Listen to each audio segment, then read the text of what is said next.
A stress-strain curve. What does it mean? Hello my friends, welcome to the second lesson of material mechanics produced by lessonsforcivil.com.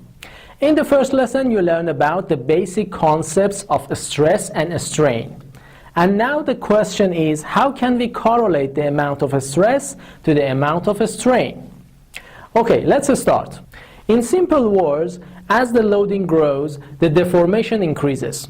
For example, when I bend this bar, it deforms a bit. When I apply a small amount of force, the deformation is self-reversible, which means as soon as I unload the bar, it comes back to its initial shape, and there will be no permanent deformation. This type of reversible deformation is called elastic deformation. But what if the amount of load is much larger? Well, you better open at a count of 3. 1, 2.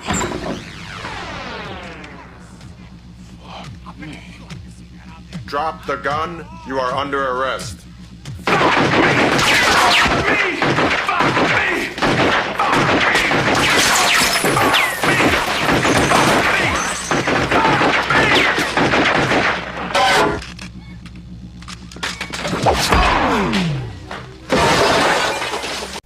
Well, unfortunately we don't have enough time to see the whole of this beautiful movie. The way this guy bent the gun, it never reversed to its initial shape. This kind of permanent deformation is called plastic deformation, just like this. Okay, until now you have learned about the basic meaning of plastic and elastic deformations. But these concepts are not that practical if we don't find a way to quantify them. Remember, in civil engineering we need to measure and quantify the parameters.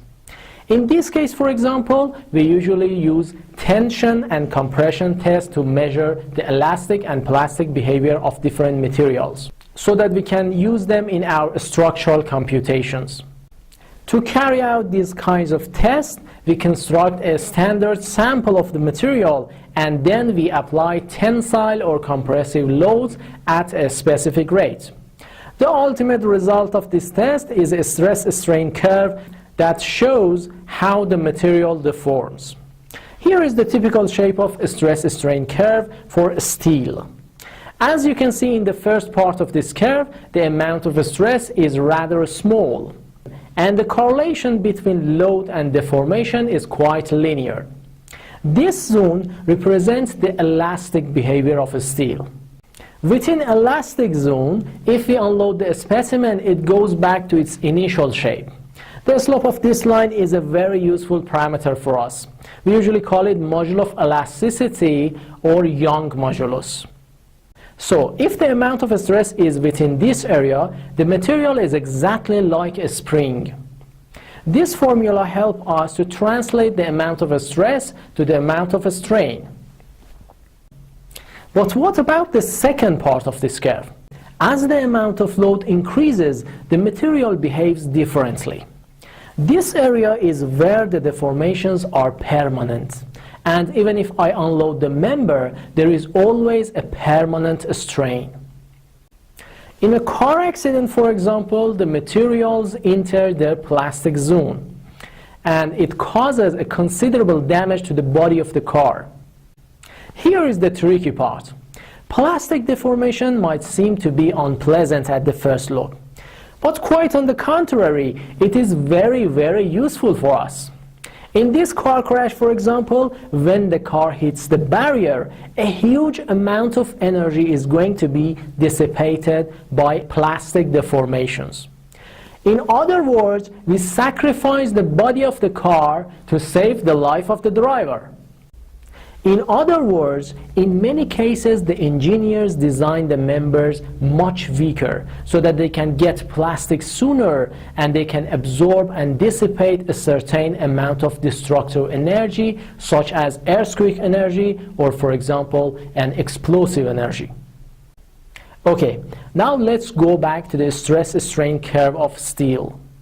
The point that separates elastic and plastic behaviors of steel is corresponded to the yielding stress. The peak of this curve is referred as the ultimate strength of steel. The area under elastic zone is called module of resilience, and the area under the whole of the curve is the module of toughness. So what are their meaning?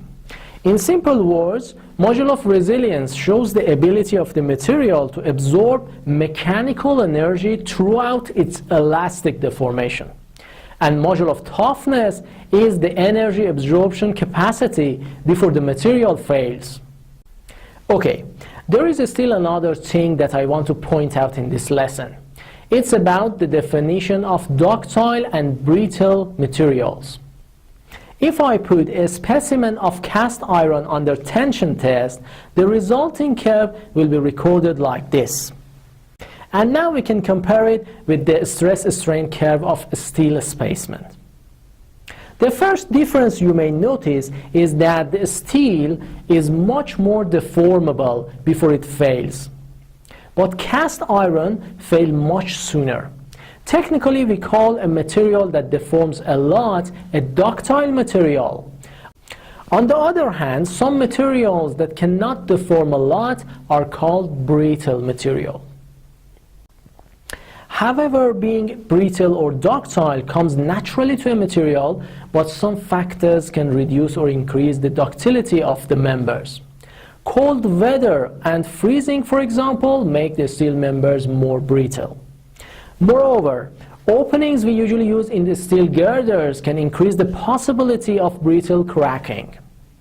Please bear in mind, as civil engineers, we must do everything we can to prevent the brittle failure of the structure.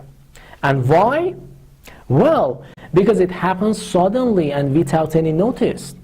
As a result, the occupants have no time to evacuate the building. Okay, last but not least is your homework assignment and our free correction by lessonsforcivil.com. Here is the question. This stress-strain curve is related to a metal material. First, you calculate the amount of elastic modulus, resilience modulus, and toughness modulus.